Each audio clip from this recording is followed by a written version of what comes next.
Hello, good afternoon class. हम लोग biodiversity and it's conservation पढ़ रहे हैं चैप्टर, जिसमें इसका सेकंड पार्ट जो है वो थोड़ा सा बचता है आपके लिए, तो वो हम कर लेते हैं आज बैठकर। तो चैप्टर है, इसमें जो टॉपिक है वो है लॉस ऑफ बायोडाइवर्सिटी, जो हमें करना है। तो बच्चों, लॉस ऑफ बायोडाइवर्सिटी क्यों होता है?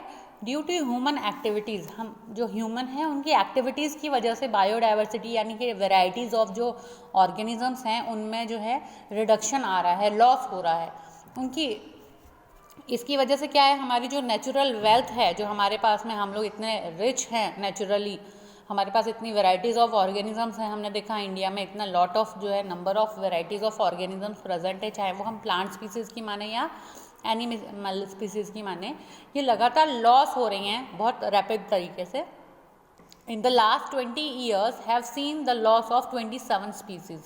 27 तरह के स्पीसीज़ जो हैं वो पिछले 20 सालों में, और इससे ज़्यादा स्पीसीज़ जो हैं वो लॉस हो चुके हैं। Some of the causes of this loss, इसके कॉज क्या है इस लॉस के, कि जो हैबिटेट जो है उसका लॉस हो रहा है। हैबिटेट का लॉस मतलब जहाँ पे ये जो ऑर्गेनिजम्स हैं ये रहते हैं, उस जगह का लॉस हो रहा है।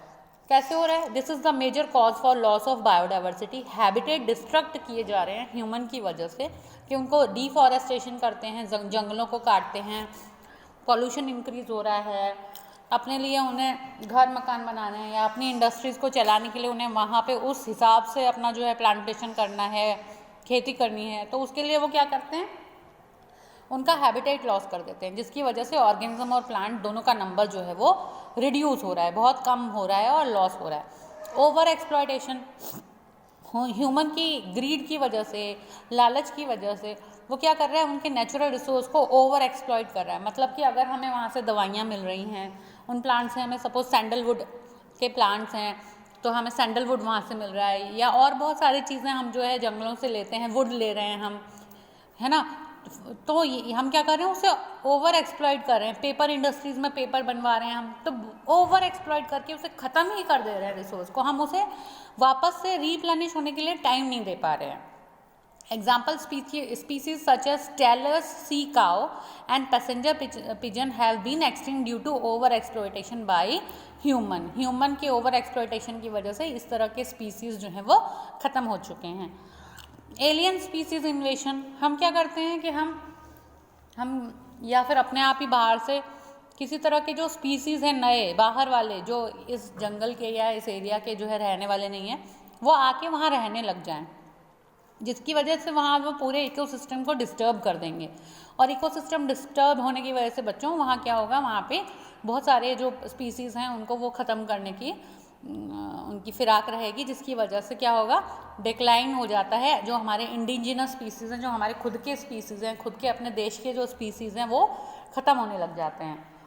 एंड एग्जाम्पल जो है वो क्या है, Nile perch introduced in Lake of Victoria led to the extinction of more than 200 species of killed fish in the lake. Victoria lake में जब एक तरह की पर्च जो वो है बर्ड, उसको जब इंट्रोड्यूस कराया गया तो उसने 200 तरह की फिशेस को उस लेक से जो है वो एक्सटिंक्ट कर दिया। को एक्सटिंक्शन भी होता है। को एक्सटिंक्शन मतलब होता है कि एक ऑर्गेनिज्म, मान लो एक ट्री को काटा गया, तो ट्री से रिलेटेड जितने भी ऑर्गेनिज्म थे, बैक्टीरियाज थे, बर्ड्स थे, वो सब भी तो जाएंगे, ख़त्म हो जाएंगे। तो इसी तरीके से अगर हम एक पर्टिकुलर स्पीसीज़ को अगर हम फोकस कर लेते हैं कि हमें इसको यूज़ करना है, तो इसे काटना है या इसको हटाना है, उसको हटाने के साथ साथ उस पर डिपेंडेंट जो भी ऑर्गेनिजम्स हैं वो सब जो है एक्सटिंक्ट हो जाते हैं। तो ये इसको हम बोलते हैं को एक्सटिंक्शन। एग्जाम्पल्स को आपको बहुत अच्छे से याद करना है एनसीईआरटीज़ के। जैसे इसमें एक एग्जाम्पल दिया है, in case of plant pollinator the mutualism the extinction of one partner will eventually lead to the extinction of the other also. एक पार्टनर चला जाएगा तो दूसरा भी एक्सटिंक्ट हो जाएगा ना। हम जो अगली हेडिंग आ रही है वो है बायोडाइवर्सिटी कंजर्वेशन। हमें किस तरीके से बायोडाइवर्सिटी को कंजर्व यानी बचा के संभाल के रखना है। इसके लिए कुछ रीजंस हैं कि हमें क्यों ऐसा करना चाहिए। मैनी कमर्शियली इम्पॉर्टेंट प्रोडक्ट्स हमें वहाँ से मिलते हैं नेचर से, जैसे food, fibre, would, countless of the industrial products भी हम वहाँ से लेते हैं। Certain activities and products cannot be accomplished without the help of nature, such as production of oxygen and pollination. इसी तरीके से intangible benefit such as aesthetic pleasure, जैसे हम लोग घूमने फिरने जाते तो हमें कितना अच्छा लगता है नेचर में, इस सब चीज़ों को बचाए रखने के लिए, बनाए रखने के लिए हमें बायोडाइवर्सिटी का कंजर्वेशन करना चाहिए. और एक पॉइंट है इसमें, conserving the species we share our planet with and passing the rich legacy of biodiversity to our future generation. और हमारे फ्यूचर जनरेशन के लिए अभी हमें ये बचा के रखें बायोडाइवर्सिटी, ये हमारा इथिकल ड्यूटी बनती है, हमारा नैतिक जो है ये कर्तव्य बनता है. Biodiversity can be conserve. Biodiversity को दो तरीके से कंजर्व कर सकते हैं. एक है इन सीटू. इन सीटू मतलब कि हम अपनी मॉनिटरिंग में, अपने ध्यान में उनको रखें. तो इन सीटू कंजर्वेशन जो है, in order to conserve biodiversity better, जब हमें ज़्यादा ध्यान रखने की ज़रूरत है तो हम इन सीटू करते हैं.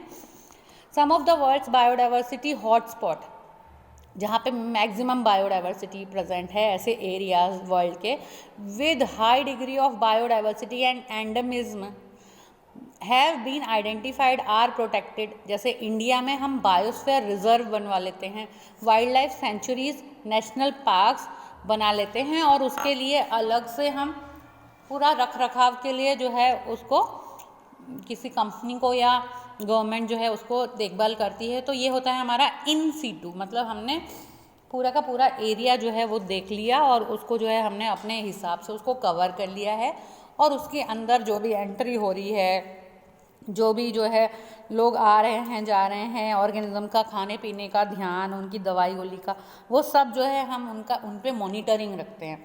ये है इन सीटू कंजर्वेशन. वहीं पे एक्स सीटू जो कंजर्वेशन है, इसमें हम क्या करते हैं, the three turned species of plant, जो कि मतलब एक्सटिंक्ट हो सकते हैं पर हुए नहीं हैं, भविष्य में हो सकते हैं, ऐसे ऑर्गेनिज्म और ऐसे प्लांट जो हैं उनके हैबिटेट से बाहर ले लिए जाते हैं. And are kept in special settings in geological parks. ऐसे geological park, botanical garden and wild life parks में रखे जाते हैं. ठीक है, जहाँ पे हम घूमने जा सकते हैं. जूलॉजिकल पार्क्स मतलब जूज वगैरह, तो हम वहाँ पे इनको देखते हैं. तो एक्स सीटू मतलब क्या है, हमने उनके एनवायरनमेंट से इनको बाहर निकाल लिया. इन सीटू मतलब हमने उनके एनवायरनमेंट में ही उनको रखा है, हमने उनके पेड़, जंगल वगैरह उन सबको छुआ नहीं है, उनको कुछ नुकसान नहीं पहुंचाया है, बस हमने उसको थोड़ा अपना आवागमन और अपनी प्रोटेक्शन, उनको पर्टिकुलर प्रोटेक्शन दी है. लेकिन यहाँ पर हमने उनको उनके हैबिटेट से ही निकाल कर कुछ पर्टिकुलर एरियाज में रख दिया. जैसे बॉटेनिकल गार्डन्स में प्लांट्स, ट्रीज को रखा जाएगा, वाइल्ड लाइफ पार्क्स होते हैं, जूज आपको पता है. तो ये एक्स सीटू कंजर्वेशन है. Nowadays the gametes of endangered species, आजकल जो है जो गैमीट्स होते हैं एंडेंजर्ड स्पीसीज के, are preserved viable by method such as cryopreservation. Cryopreservation बच्चों एक तरह का मेथड होता है जिसमें बहुत लो टेम्परेचर पर हम कोई भी चीज़ को प्रिजर्व करके रखते हैं और वो वायबल रहे, मतलब जिंदा रहे. And can be fertilize in vitro, और लैब कंडीशन में वो फिर फर्टिलाइज करवाया जा पाए और फिर उसको प्रोपेगेट किया जाए टिश्यू कल्चर के थ्रू, और वहाँ से मैनी ऑर्गेनिजम्स जो हैं वो बनाए जाएं. जैसे कि हम प्लांट्स में देखते हैं, हम प्लांट्स में ये प्रोसेस करते हैं, कुछ एक पर्टिकुलर पार्ट ले लेते हैं प्लांट के या फिर पोलन्स ले लेते हैं और उनको हम फर्टिलाइज करवा के उसकी बहुत सारी हम जो है ग्रोथ करवाते हैं, डिफरेंट सेल्स मिलते हैं, फिर हम उन्हें लैब में ही ग्रो करवा के उसके बाद उसे नर्सरीज में लगाते हैं. इसी तरीके से सीड बैंक्स इन्हें कहा जाता है. सीड बैंक में सिर्फ सीड ही नहीं, गैमीट्स को भी प्रिजर्व करके रखा जाता है, यानी कि एनिमल्स के लिए भी. आई होप आपको ये चैप्टर का ये वाला पार्ट समझ में आया होगा.